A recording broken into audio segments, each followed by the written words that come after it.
നമസ്കാരം. ഗീതമ്മയുടെ അടുക്കളയിലേക്ക് എല്ലാവർക്കും സ്നേഹത്തോടെ സ്വാഗതം. ഞാൻ ഇന്നിവിടെ കാണിക്കാൻ പോകുന്നത് ആഗോലി കൊണ്ടൊരു മപ്പാസ്. ആഗോലി മീൻ എല്ലാവർക്കും അറിയാമായിരിക്കും. ഇതാണ്. ഇത് കഴുകി 7-8 ഉണ്ട്. കഴുകി വൃത്തിയാക്കി വെച്ചിരിക്കുകയാണ്. അത് കഷ്ണം ചെറിയ ഒരു ഇടത്തരം വലിപ്പം, അതുകൊണ്ട് ഞാൻ മുറിച്ചിട്ടില്ല. അതുകൊണ്ടൊരു മപ്പാസ് വെക്കാനാണ്. അപ്പോൾ അതിന് വേണ്ടിയ ഇൻഗ്രീഡിയൻസ് എന്തൊക്കെയാണെന്ന് ഞാൻ കാണിച്ചു തരാം.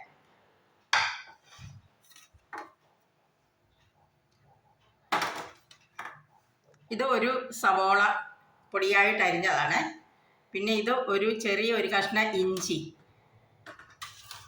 പിന്നെ ഒരു അല്പം വെളുത്തുള്ളി, പിന്നെ വേണ്ടത് ഒരു 2 തണ്ട് കറിവേപ്പില, പിന്നെ ലാസ്റ്റ് ഇടാനായിട്ട് ഒരു അല്പം മല്ലിയില, പിന്നെ ഒരു ഇടത്തരം തക്കാളി അരിഞ്ഞത്, പിന്നെ ഒരു 5 പച്ചമുളക്. ഇതിന് ശരിക്കും കൂടുതൽ വേണ്ടിയത് പച്ചമുളകും കുരുമുളകുമാണ്. അത് പൊടികളായിട്ട് ഞാൻ ചേർക്കുന്നത് ഈ പൊടികളൊക്കെയാണ്. ഒരു സ്പൂൺ മുളക് പൊടി, പിന്നെ ഒരു 1/2 സ്പൂൺ മഞ്ഞൾപ്പൊടി, 1/2 സ്പൂൺ കുരുമുളക് പൊടി, പിന്നെ ഉപ്പ്. ഇത്രയാണ് പൊടികളായിട്ട് ചേർക്കുന്നത്. ഇതിന് ശരിക്കും കുരുമുളക് പൊടിയും പച്ചമുളകുമാണ് നല്ലത്. പിന്നെ നമുക്ക് ഇവിടെ എല്ലാവർക്കും കുറച്ച് കളറൊക്കെ വേണം ഫിഷിന്. അതുകൊണ്ടാണ് ഈ മുളക് പൊടി ഞാൻ 1 സ്പൂൺ എടുത്തിരിക്കുന്നത്. അതുകൂടാതെ ലാസ്റ്റ് ഇതിൽ കുറച്ച് തേങ്ങാപ്പാലും കൂടെ ഒഴിക്കും. അപ്പോൾ ആ തേങ്ങാപ്പാലും ഞാനിവിടെ റെഡിയാക്കി വെച്ചിട്ടുണ്ട്. പിന്നെ ഇതിന് വെളിച്ചെണ്ണ ആദ്യം പണി തുടങ്ങാമെന്നാൽ ആദ്യം വെളിച്ചെണ്ണ ഒഴിച്ച് കടുകും ഉലുവയും ഒന്ന് പൊട്ടിക്കണം. അതിന് ശേഷം നമുക്ക് ഈ ബാക്കി ചേരുവകളെല്ലാം ചേർക്കാം.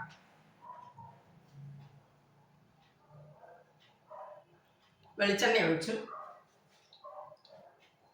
ചട്ടി വെച്ച് നേരത്തെ തീ കത്തിച്ചിരുന്നതുകൊണ്ട് ചട്ടിയൊക്കെ നല്ലോണം ചൂടായിട്ടിരിക്കുകയാണ്. ഇനി അതിനകത്തോട്ട് കടുക് ഇട്ട് കൊടുക്കാം.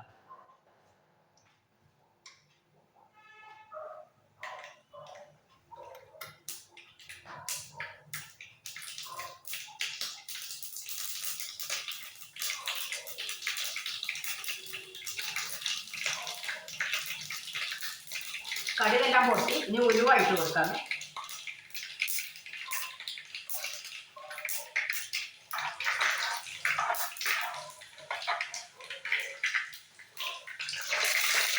ഉലുവയും മൂത്തിട്ടുണ്ട്. ഇനി ഈ സവോളയും ഇഞ്ചിയും പച്ചമുളകും വെളുത്തുള്ളിയും ചുവന്നുള്ളി എല്ലാം കൂടി ഇട്ട് കൊടുക്കാം.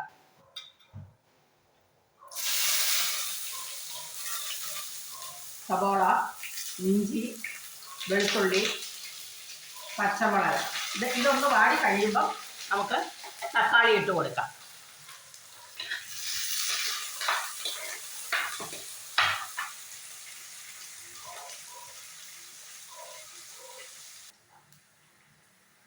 നല്ലപോലെ വാടിയിട്ടുണ്ട്.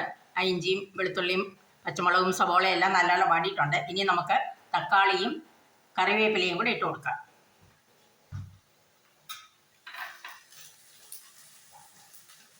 അതൊന്ന് ഒരുമാതിരി വാടി കഴിയുമ്പം ഈ മുളക് പൊടി, മല്ലിപ്പൊടി, മുളക് പൊടി, മഞ്ഞൾപ്പൊടി, കുരുമുളക് പൊടി, ഉപ്പ് ഇതെല്ലാം കൂടെ ചേർത്ത് കൊടുക്കാം. ഈ തക്കാളി ഒന്ന് വാടി കഴിയുമ്പോൾ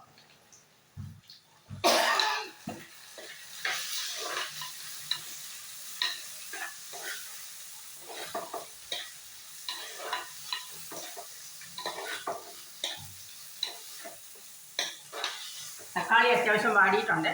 ഇനി ഈ പൊടികളെല്ലാം കൂടി ചേർക്കാൻ പോകുന്നു.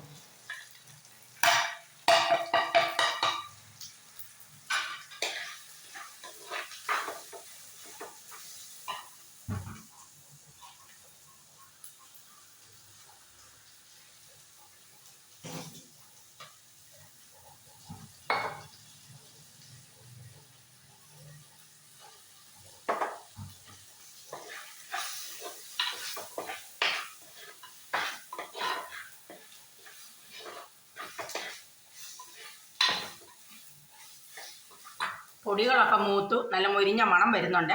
ഇനി അതിനകത്തോട്ട് 1 ഗ്ലാസ് വെള്ളം ചേർത്ത് കൊടുക്കുക.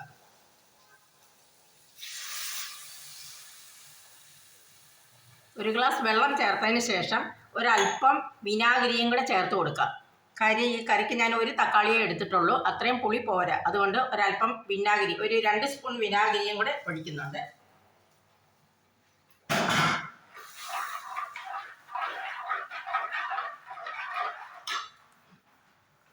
ഇനി ആ ഗ്രേവി ഒന്ന് തിളയ്ക്കട്ടെ, നമുക്കതൊന്ന് മൂടി വെച്ച് തിളപ്പിക്കാം.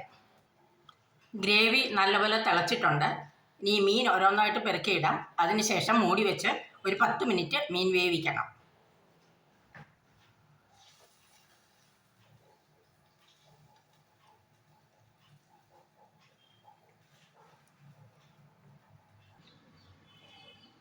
നമ്മുടെ മീനൊക്കെ റെഡിയായി വെന്തിട്ടുണ്ട്. ഇനി അതിൻ്റെ ലാസ്റ്റ് പരിപാടികളേ ഉള്ളൂ. ഈ തേങ്ങാപ്പാൽ ഒഴിക്കണം, പിന്നെ ലാസ്റ്റ് ഒരു ഡെക്കറേഷന് വേണ്ടി ഈ മല്ലിയിലയും കൂടെ ഇടണം. അത്രയേ ഉള്ളൂ. പിന്നെ ഒരു പ്രധാന കാര്യം, എല്ലാവരും എൻ്റെ ഈ ചാനൽ സബ്സ്ക്രൈബ് ചെയ്യുക, പ്രോത്സാഹിപ്പിക്കുക, പിന്നെ കഴിയുന്നതും ഷെയർ ചെയ്യുക, ലൈക്ക് ചെയ്യുക, കമൻറ്റും കൂടെ ചെയ്യുക. അപ്പം നമുക്ക് മീനിൻ്റെ അവസാന മിനുക്ക് പണികളിലേക്ക് കിടക്കാം. ഞാനൊന്ന് തുറന്നു നോക്കട്ടെ.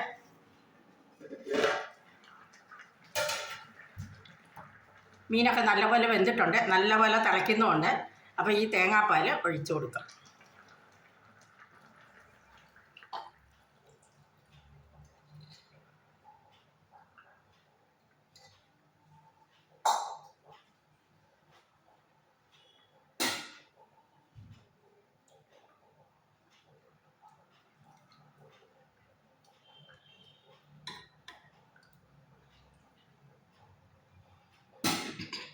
അപ്പോൾ ഇനി നമുക്ക് ലാസ്റ്റ് ഈ മല്ലിയിലയും കൂടി ഇട്ട് തീ ഓഫ് ചെയ്യാം. തീ ഓഫ് ചെയ്തു. ഒരു ചെറിയ തിളയുണ്ട്. പിന്നെ മൺചട്ടി ആയതുകൊണ്ട് ചൂട് അത്ര വേഗം ഒന്നും പോകത്തില്ല. ആ തീയിൽ ഇരുന്നാൽ മതി, അത് നന്നായിട്ട് വരും. അപ്പോൾ എല്ലാവർക്കും നന്ദി. Thank you.